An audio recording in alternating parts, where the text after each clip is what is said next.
Madali nga Inspirational ba ang message buhay ng for all isang content content creator? creator. Ito ang katotohanan sa likod ng kamera. Ang alam lang ng marami ay sobrang dali lang ang trabaho na to. Habang mahimbing na natutulog ang iba, may mga content creator na gising pa rin. Hindi dahil sa insomnia, kundi dahil may pangarap silang gustong abutin. Habang tahimik ang gabi, sila naman ay nag-iisip ng ideya, nag-i-edit ng video, at nagdadasal na marinig din ng mundo ang boses nila.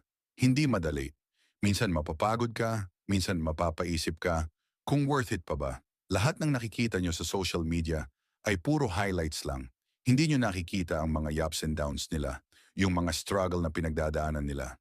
Pero tandaan mo, lahat ng puyat, lahat ng pagod, yan ang puhunan mo sa pangarap na binubuo mo ngayon.